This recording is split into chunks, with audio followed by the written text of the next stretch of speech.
growing up in South Africa, you face with extreme poverty and inequality on a daily basis. And so, I was quite keenly aware of, that our world is not all kind of sunshine and roses. And I wanted to do my part to contributing to solution. That deeply affected me as a child growing up. I obviously came from a relatively affluent background, and that being said, I mean, my parents didn't actually have that much money, in the sense that my dad was a full-time student growing up, my mom worked nights, but compared to the majority of the country, we had a lot. God has been so generous to us, first of all, right? And I think the main thing to remember is that everything that we have comes from God. Trust me, I get it.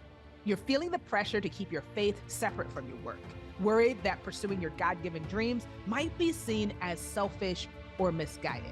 For far too long, we've been held back by a world that tells us that faith and ambition don't mix, that our divinely inspired visions are just wishful thinking. But here's what I've discovered. Our faith isn't a liability in our leadership. As a matter of fact, it's the source of our strength and wisdom. When we fully integrate our leadership with our Christian values, then and only then do we tap into that unshakable divine power. The real challenge is navigating how to boldly pursue our purpose while staying anchored in our faith. And that's exactly what the Beacon Show is all about.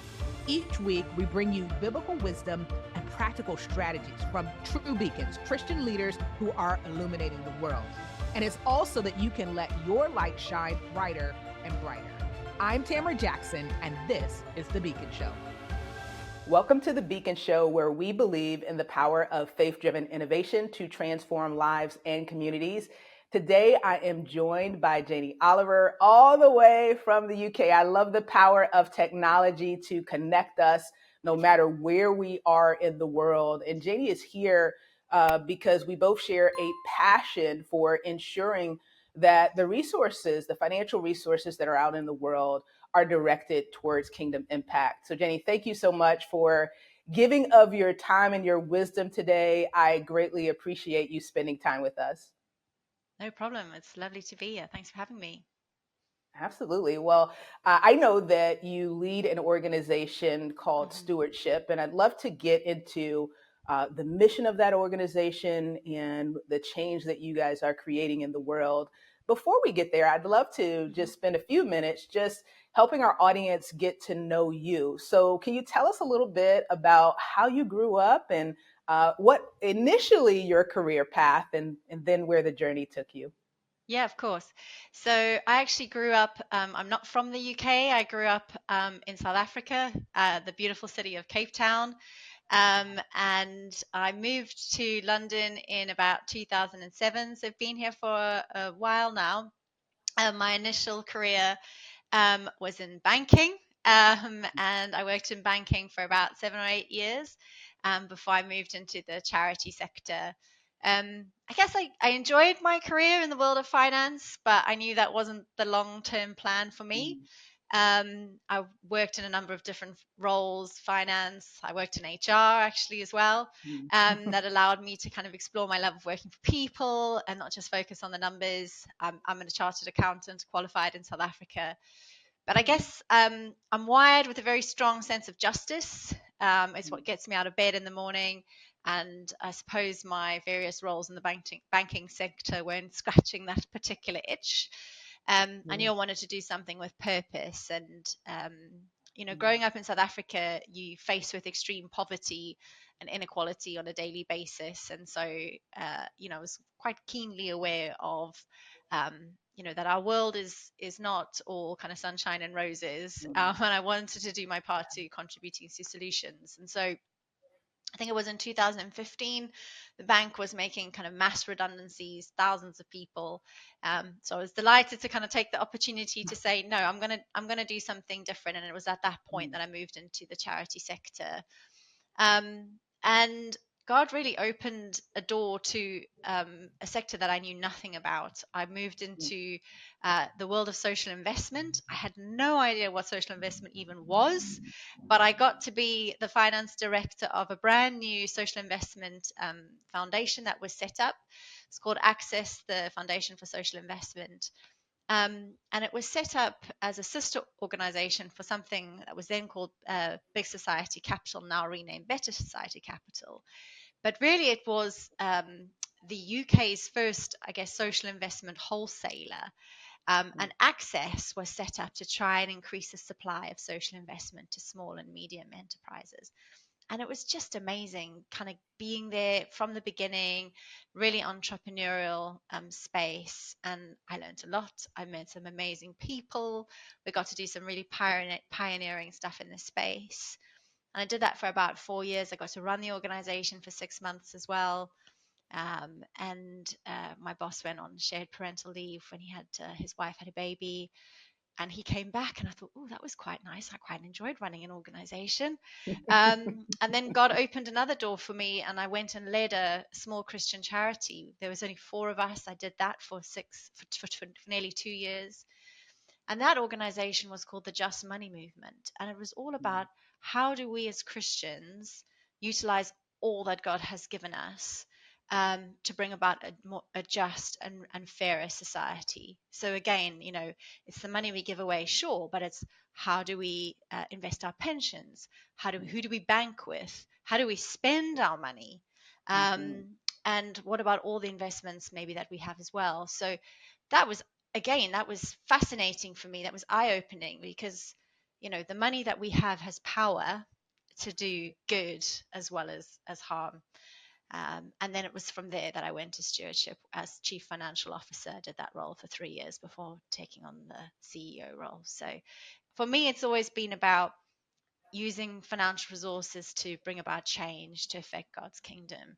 I've been really blessed in the different roles that He's placed me in over my career. Yeah, and I definitely want to dig deeper into stewardship and why the work that you guys are doing is important. I do want to take just a moment, though, to kind of dig a little deeper into something that you said earlier about growing up in South Africa and seeing the injustice. Do you think that that's a part of what drew you to this work to try to make a difference in terms of how resources are allocated in the world? Oh, 100%. You can't grow up in the world's most unequal country and not be affected by it, right? I mean, it's still got the highest income inequality in the world. And that deeply affected me as a child growing up. I obviously came from a relatively affluent background. And that being said, I mean, my parents didn't actually have that much money, in the sense that my dad was a full-time student growing up. My mom worked nights, but compared to the majority of the country, we had a lot, right? We had a roof over our head. We went to bed every night well fed, and that was not the case for the vast majority of the country. So I grew up knowing what it was to have, and I definitely, was affected by that and wanted to grow up.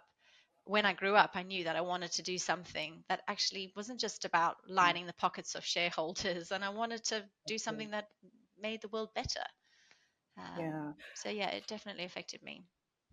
I love that, and just wanted to highlight that for a moment for our viewing and our listening audience. If there's something that you see when you're growing up, or even as you progress through life, that like deeply bothers you, it could be that God is calling you to be a part of the solution. So it's not just about observing these things and thinking, well, this is so big.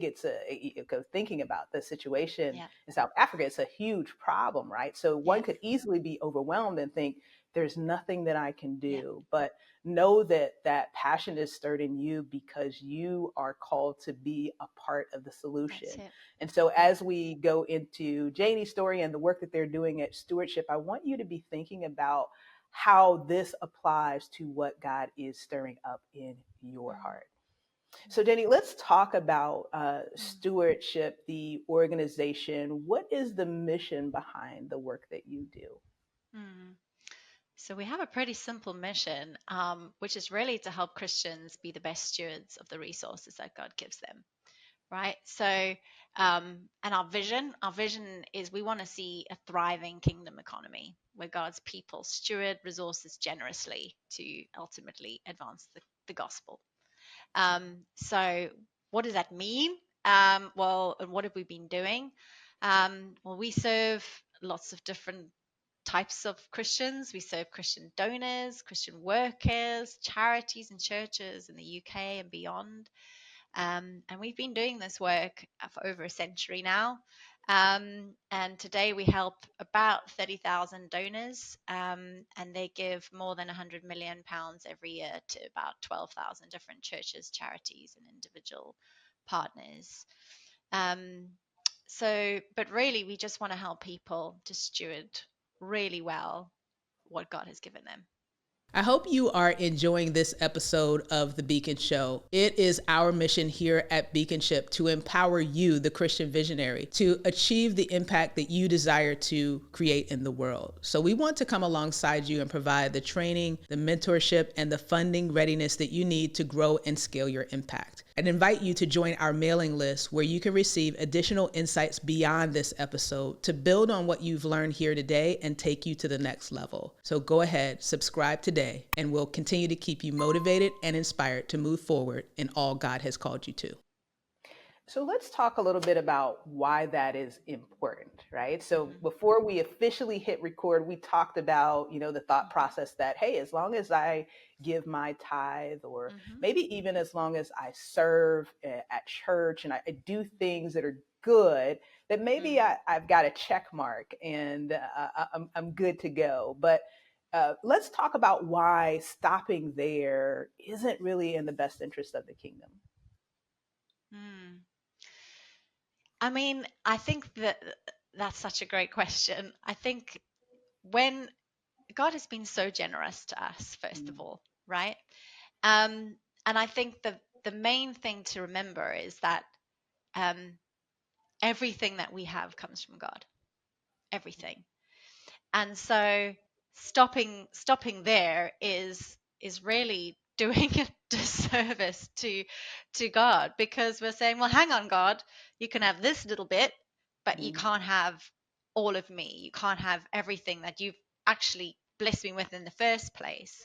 So the first thing to say is, we like to think of, we get asked the question all the time, how much should we give? How much should we tithe? And we say, well, if you're asking that question, you kind of missed the point in the first place, which is we're not 10% people, which is obviously a percentage that gets kind of thrown around a lot, right?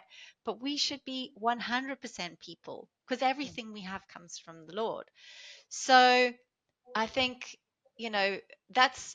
we talk a lot about the heart, and where's your heart at? What is the Lord talking to you about in terms of what he's asking you to give, how he's asking you to spend your time, what he's asking you to do as a career, who he's asking you to hang out with, how he's asking you to volunteer, how he's asking you to spend your money.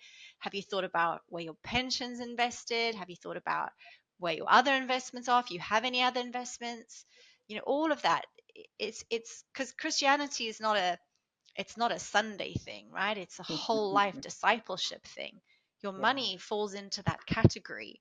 And so I think, it's about, it's 100%. It's not a 10% or 5%, but it comes down to the heart. And so, we've thought about that a lot at Stewardship as well, in terms of how we've invested any resources that we have. How is our balance sheet achieving our mission? It's not over here on one sort of the left hand versus the right hand. The right hand is off, giving out grants, and the left hand's, well, that's just earning as much as possible because we want to give away as much as possible, but at the same time doing a lot of damage. The two need to talk to one another. And I think that's a conversation that we often have with some of our philanthropists as well, and it's something I talked about a lot in my previous role. Yeah, let's talk about that a little bit Mm, because one of the things that we talk about a lot at BEACONSHIP is the great wealth transfer. So we mm-hmm, know that money will transition hands from the baby boomers that have done a great job of accumulating. mm, But to your point, they're now in a position where they need to make some decisions about what's going to happen next. mm, Based on the work that you do at Stewardship and the things that you've seen throughout your mm. journey, what is some advice that you would give to those that are now at a place of kind of making some decisions about what's going to happen to the wealth that they've accumulated? Mm. So, as you say, I mean, I think the great wealth transfer is already underway. I think a useful piece of advice for philanthropists to think about is to, like I say, holistically think about their wealth portfolios. So, does your left hand know what your right hand's doing? Is your portfolio invested in the types of assets that's causing damage to planet or society that your portfolio is then trying to solve? So that's the first thing I would say. Um, and I think in particular for the next generation philanthropists, what we see and what we hear is that um, they are thinking about sort of massive systemic issues that need solving, and are really passionate about using their wealth to make a tangible difference in the world. But the challenge with thinking in this way is that that can feel really overwhelming, to your point Mhm. earlier, Yeah. if you're trying to solve systemic issues rather than trying to just sort of put a plaster on the issue maybe. Um, and so that can feel overwhelming in terms of what is actually possible to achieve. So it can be useful to think of one or two particular areas of focus where you can really kind of drill down and make a difference, and then potentially widen that over time. And then for those who are passing on the wealth, who often have quite different approaches to giving and philanthropy, I think there's a lot of value in sharing with the next generation kind of what's maybe worked well, maybe the things that haven't worked well, um, and and then kind of coming together and maybe seeing, are there hybrid solutions that maybe would honor what's currently happening as well as enable the transition to what will happen in the next generation. And that could be kind of potentially some quite beautiful moments, rather Mm. than sort of potential butting of heads, Yeah. possibly. And yeah, maybe some creative solutions or creative, yeah, ideas that might form as a result. I hope you've enjoyed this episode of The Beacon Show. You know, there are others like you that need encouragement in their journey as they are pursuing what God has called them to. And one step that you can take to help ensure that they receive the support they need is to rate and review. It only takes a few seconds and it can make an eternal difference. You know how important it is to have someone in your corner that believes in you and wants to see you succeed. So take a moment to rate and review today. I love that. And, one of the things that I appreciate about, my generation, so just turned 50 in Oh, wow. 2024. So Congratulations. thank you. Thank you so much. So I fit right within Generation X. And I think the beauty of that, right, is that we're kind of sandwiched in between the two. Mm-hmm. Mm. So, one of the things that I think is really important is, as you've spoken to, is the generations coming together because there Mm. is so much wisdom that Yeah. I've gleaned from spending time with baby boomers, my mom, Mm. and many Mm. others, right, that have had to go through a very tough time in history, have learned Mm. some really tough lessons, Mm-hmm. and tend to be really good stewards of Yeah. their money because of those experiences, right? Mm. And then we have the millennials and Gen Z that's coming up behind Generation X, but is also going to be in position to truly be a blessing to the kingdom, Yeah. both from what they inherit and what they earn. And so, being in that sandwich generation, so to say, gives us an opportunity to influence both Yeah. the baby boomers as well as millennials and Gen Z. And to your point, together. Yeah. Working together is where the solutions are going to come into play because God has gifted us all differently. We've all been through different experiences. And as Mm. we talked about earlier, he puts different passions in our heart. for a reason. So I love that idea of coming together and brainstorming and coming up with solutions to some of the problems that are out in the world. It's hard to believe, but I'm looking at the clock and time is flying by pretty quickly. So I want to talk before we run out of time a little bit about this bullseye approach that you practice at Stewardship, because that really did catch my attention. So can you tell us a little bit about this bullseye approach and why it's so important? Yeah, of course. So, as I said before, our vision is a thriving kingdom economy where all of God's people steward the resources wisely and generously to advance the gospel. So, this includes embracing an investment policy that incorporates our Christian values. And so, we therefore wanted to focus on how we directed our investments into in a way that really had positive and social environmental impacts. And so we wanted to develop a model that asked the question, what is the impact that we wanted our investments to generate? So we created essentially, if you imagine a dartboard, okay, and so in the middle, we called that tier one, and then we had these outer rings, tier two, tier three, tier four. And as a Christian organization, our ambition is that the bullseye investments, tier one, are aimed at directly achieving what we refer to as kingdom impact. So, namely, investments in organizations that are devoted to supporting and building Christian ministry and resourcing the church. But we also expanded the concept of the bullseye into slightly broader, into tier two. So those are acknowledging that there are investments out there that seek to positively address the UN Sustainable Development Goals. And obviously, those are also in line with how our faith compels us to act. They are often looking to also, care for creation, love our neighbor, and so they are also very much in line with how our faith, as I say, compels us to act. The next tier of investments out, tier three, seeks to invest in portfolios that are invested in line with ESG principles, so environmental, social, and governance. And finally, having exhausted these three tiers, we then are in tier four, which is usually deposits in cash or maybe in other investments which our clients have asked us to invest in, which maybe don't fall into these three categories. And so, right in the center in our bullseye, let me give you some examples of types of investments that might fall into that. We've got our loan portfolio that we make to, so we lend to churches and charities as part of our work.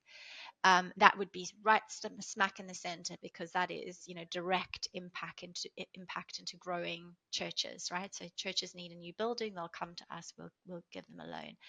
And also, we've invested in Kingdom Bank, which is the UK's only Christian bank. So again, Kingdom Bank will then go on to lend to many churches around the UK, and again, that's directly spreading the gospel around the UK. In tier two, we've made a number of different investments in social investors and different funds, charity bonds, that kind of things. And that is where we've managed to grow our impact there.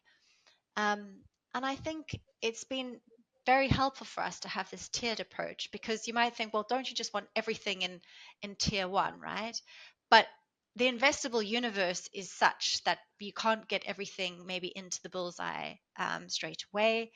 And also, you've got the idea of liquidity that you need to also kind of manage, because certain types of investments are more liquid than others. So we need to have a certain amount of cash because we have donors who want to pay out grants. So we need certain proportion of our investments to be more liquid than others. So having a more flexible approach where we have certain investments where we target, okay, we want this amount in these different tiers, and we understand that there's different levels of impact that we can create, is really helpful for us, because we can achieve the returns that we want, we can achieve the impact that we want, but we can also manage our liquidity, and then over time we can target more and more in the bullseye and the center rings. So it's just been a helpful way of getting more impact and kind of achieving all of our other goals as well as an organization. I love the approach. When I was reading about it, I thought, wow, this is really intentional. That's the word that really stood out for Mm, me. Intentional in terms of the diversification of the different mm, ways that you seek to make a kingdom impact. So I mm, wonder, with the remaining time that we mm, have, Janie, I'd love for you to just give a final word of advice for, we want mm, to zero in this time to the change makers, to the innovators mm, that mm, are watching and listening to us right now. Maybe it's that person that has that stirring in their heart and they're mm, trying to figure out where to go from here, and they're mm, hearing your journey and mm, how God kind of directed your path. What is a word of advice that you would speak into their life right now? mm. If I can tell you a little story, maybe. So I work with an incredible colleague who's young. I mean, I think he's 25, 26, and he joined us last year from the world of investment banking, and he came and joined as our investment manager at Stewardship, and he is just phenomenal. I think he is just such an excellent hire, and I praise God every day for him. Um, he, but when he joined Stewardship, he similarly didn't know anything about social investment or impact investing or anything like that. But he's just flown since he joined. And he would have conversations every day with his asset management friends about whether or not anything existed outside of the world of finance, traditional Mm, finance, or and he just didn't think it was out there. And but he prayed a lot, and he prayed that God would kind of use his skills in a kind of kingdom orientated way, I guess. Um, and God heard his prayer, and he heard my prayer that we needed somebody great for this role. And I guess I tell this story because I find it so encouraging that kind of God is on the move, and God hears our prayers. And similarly, I didn't know that this world of social investing kind of was a thing, and God put me in this space, and it totally changed the trajectory of my career. And when I was looking for a new role, the bit of the story I left out back in 2015 was I had another career plan for myself, and God closed mm, that door. And I was just devastated at the time. And I was like, but that's my backup plan. Like, why are you closing this door, God? Um, but I can see it now, and I can see his mm, hand over the whole thing. Um, and obviously, I don't know what the next 10 years or 20 years will bring, but he does. And so if you want to do something different and God's stirring your heart for it, just push into that and pray, and God hears, and he will make a way. And he there's such exciting stuff happening in the charity space, or whatever that looks like, or if it's ministry, whatever that looks like. God hears you, and he's got great things planned for you, and he needs great people working in his kingdom. um, and yeah, he's got you, is what I would say. Jenny, thank you so much for spending your time, investing your time with us here on the Beacon Show. We certainly appreciate it and wish you God's best as you move forward, moving into your second year as CEO. And we're believing for more great things through stewardship. And thank you for all of the educational content that your organization puts out. We'll make sure that those that are viewing and listening are able to access that. We'll make sure that the links are there so they can learn more about the work that you do. Thank you so much again for everything. And we'll Oh, continue to pray thank for you. you and your work. Thank you. It's an absolute pleasure. Thanks for having me. If you've enjoyed this episode of The Beacon Show, make sure that you hit that subscribe button so that you don't miss out on another episode.